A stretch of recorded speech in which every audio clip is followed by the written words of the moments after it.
Hi there, Shazrin here. Now, I'll admit that I don't have student loans because my mom doesn't want me to borrow money with interest, or as us Muslims call it, riba. And after doing my research, I agreed with her on not taking student loans. Watch until the end for my complete explanation.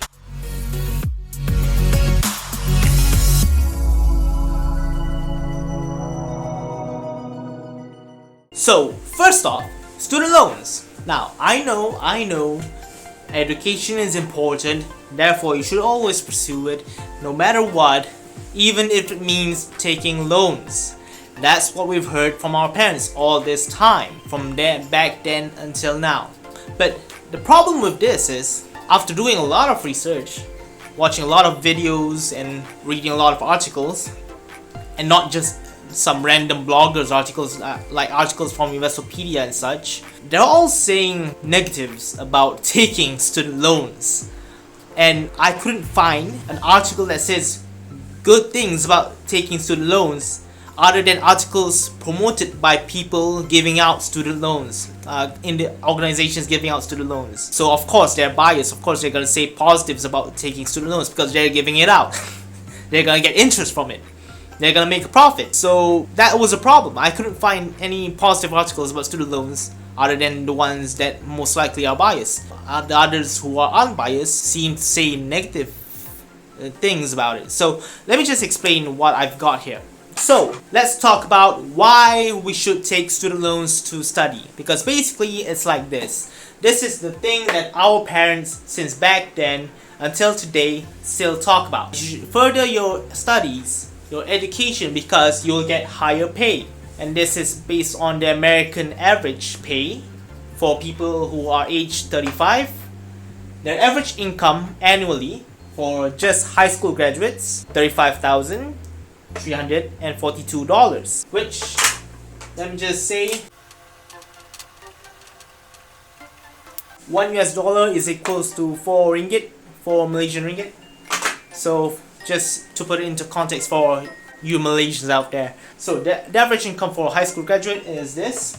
Then the average income for someone with a bachelor's degree is $65,431. For a master's degree, $75,235. For a doctoral degree, $93,650. So it's clear that the people who have degrees, higher education, have higher income. It's obvious from here. But here's the tricky part with student loans. You're basically owing money to make more money, so you can pay back the money that you owe. So a lot of economists and finance experts have a problem with this. It's basically like they don't know if it's really a good debt or a bad debt, because yes, you could get higher income with your education, but you could probably be also worse off, which means you have more debt but your income is not as good because you could get a worse off job. So let me explain. Because back then, why our parents and grandparents told us to further our studies, because back then it was clear people who studied get much better jobs and much higher pay back then. But now it's a different scenario. Now, based on research, it is said that millennials have the most debt and Gen Zers will have more debt than millennials, because here's the problem. These wages, although you can see the difference, they are increasing very minimally year by year. Wages are increasing minimally year by year, while education prices year by year increase exponentially. I will do a video about this further to explain it, but basically cost of education is skyrocketing while the income increase is just very small. Like, it's not worth it. The education is getting more expensive while your income is not increasing as much as education, which means it will take you longer and much more to pay off your education if you take out student loans. So that's the biggest con about taking student loans. It's better if you just pay it by yourself. Let me start with the cons, okay? Let me start here. First of all, the first con that I found were that, as I told you before, expensive degrees. education is getting more and more expensive. Because education is getting more and more expensive, you're taking on bigger and bigger student loans, which you may have a hard time paying off in the future. That's the first con. And then second, because it's such a huge debt, because degrees are so expensive, it takes decades to pay off your loan. I know a medical student who owes $500,000 ringgit in student loans for her medical studies. And I don't know how long will it take her to pay back those loans, but she is a good example of why student loans may not be ideal. Now the other con is it could possibly ruin credit score. So as I told you in a previous video about debts and loans, credit score is basically if you have a better credit score, you can take out a loan for your car or mortgage for your house easier. So if you take out student loans, it'll possibly ruin your credit score because there's a high potential of you not being able to pay it back because there's a huge percentage of people who are not able to pay it off. So people who are defaulters or late payers make late payments and you'll get a bad credit score. It will still be hard for you to get jobs because some companies, for your information, check your credit score to see if you have a bad credit score, because if you have a bad credit score they may not employ you. So not only are you burdened with expensive loans, but you may not even get a job to pay off those expensive loans because you have a bad credit score. But fortunately it's not all companies, just some finance companies. But yeah, still those are big finance companies. I guess they'll check your credit score and they have a higher likelihood of rejecting you because you have a bad credit score. So this is a problem. You take out student loans to get a degree, to get a good job, but now because you can't pay off those loans, you can't get that good job. And then this leads to another fact. You can't further your study. Because you have a bad credit score, you took out loans for your bachelor's degrees, and for example, maybe you want to continue studying for your graduate degree, your master's. You can't. Forget about it because you already have a loan that you're not able to pay off before. So how can you ask for another loan to further continue studies, your master's? This was a problem. It's also why my dad told me that maybe it's a good thing that I didn't take out loans for my bachelor's because I may have a hard time to get a loan for my master's after this. And also, because you don't have a good credit score, you may not be able to buy a home. And that's why a lot of millennials and Gen Zers are giving up on buying a home. You can just Google it. Maybe I'll just do another video on that too. But basically a lot of millennials and Gen Zers are giving up on buying a home. More and more of us young people basically are giving up on buying homes and thinking of just renting for our whole lives. Not because we don't want to buy a home, but because we can't afford to, basically. Another con is being blacklisted. So for example, Malaysia, my country, we blacklist people who don't pay back their loans by not allowing them to get out of the country, by even for holidays, vacations, and there are all other such things. You're blacklisted from doing certain things because you don't pay back your loans or are unable to pay back your loans. So far, a lot of cons for taking student loans. The only benefit is that you could possibly get a higher income with a better job. But you could also not get a good job because you have student loans.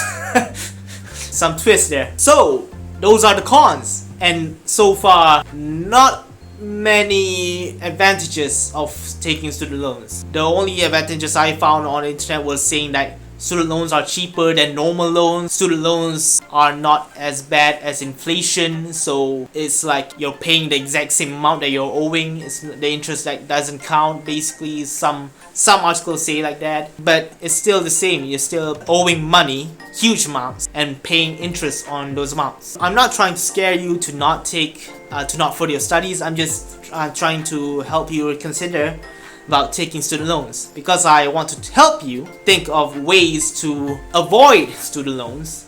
I'm now showing you this tips to still study. Basically, that you can try to get scholarships. Maybe you're a good student, you're a scorer, flying colors, we can try and get a scholarship. Maybe the university has a scholarship program for you because of your grades. Maybe you got straight A's like I did, and you could get a scholarship like I didn't because of the current economic situation when I was applying for university. So I'm not gonna get into that. It just breaks my heart every time. But yeah, that's why I couldn't get a scholarship. But maybe you can, even in this COVID situation. Small likelihood, but you can still try. You could also try for sponsorships. So basically, you can try for maybe companies, certain companies, or even the military. You can go to the military and say you want to apply for further studies, but through them, they'll sponsor your studies. But in the end, after finishing your studies, you'll be contracted to them to work for them for maybe 5 to 10 years. I know maybe you don't like being contracted, being tied down, but it's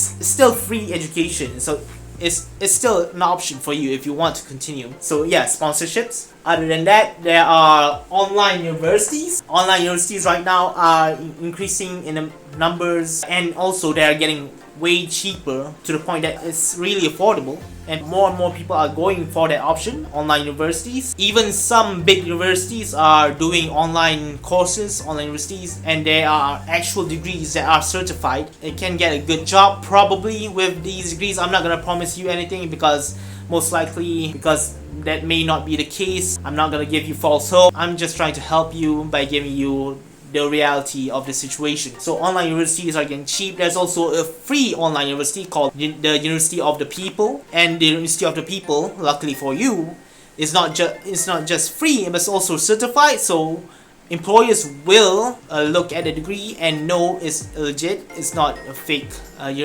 degree like some people nowadays buy.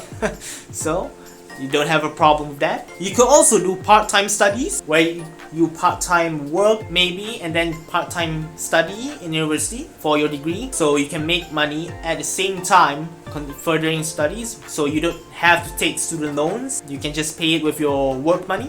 You can also do gap years. By doing gap years, maybe okay, after 2 years of studies, you stop for 1 year. For that 1 year, you just work to make money, further pay for your studies. That may be an option. Other than that, maybe go to vocational colleges. These are like colleges for free. Not only are they for free, but they could even give you allowances, like maybe 300 ringgit a month, 500 ringgit a month, for you to learn skills to immediately work after you graduate. Like maybe studying how to be a mechanic, how to be a woodworker, or something like that. A plumber. So vocational colleges exist for people who want to learn skills to immediately work afterwards in specific fields like that. And also, this is a bit more expensive, but if you have the money for the flight ticket and accommodation, maybe a good option. You can try and go to Europe, because in Europe there are a lot of free universities, free education in, for example, countries like Germany, Norway, Austria, and even France and Sweden, all Finland, Denmark. Even though some of these countries may not have free education, but their education prices are really cheap. Their tuition fee prices are really cheap. You just have to learn their language, because they're gonna teach you in their language. They won't teach you in English, most likely. But still, it's free education. You just have to pay for your flight ticket and boarding, accommodation and such, your food and such. But it's studying for free, and in Europe. So why not? Why not? It's also an option. But still, my advice would be, make sure it's worth it. Make sure it's worth it. Do you really want that degree? Do you really want to further your study? Because, for example, if you're just taking a degree because you want that higher income, but you're not at all enthusiastic about learning for that degree, and then suddenly you don't get this income that I'm showing you here as expected, you'll just be disappointed, burdened with debt, and maybe even depressed. So my recommendation, my advice is, make sure it's worth it. Make sure you know that you really want to study this, so that even if you don't get the income stated here, you'll be fine with it, because it's something that you really want to study, you really love it. And try to research if the degree can get you a good job, a good income, if you're actually doing this for income. Don't take a philosophy degree and expect to work with a pay of millions of dollars, because you most likely won't get that kind of pay with your degree. So make sure your degree fits your work and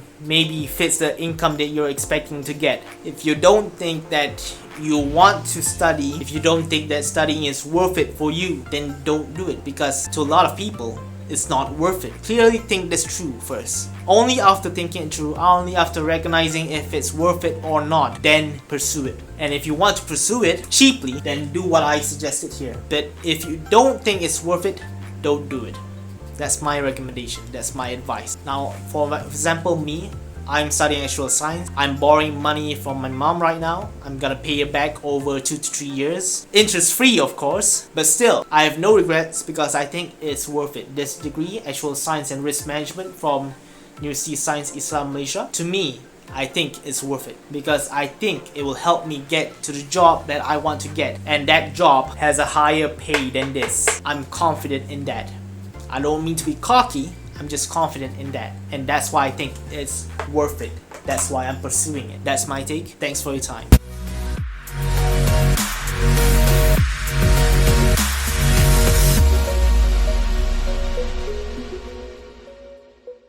Also, because you have watched until the end, why not like the video? Come on, I know you like it. I know it's a good video. That's why you've watched it till the end. And because you've also liked the video, come on, watch another video. Watch the video before this, where I talk about the Olympics and how they're making money. Okay, see you there.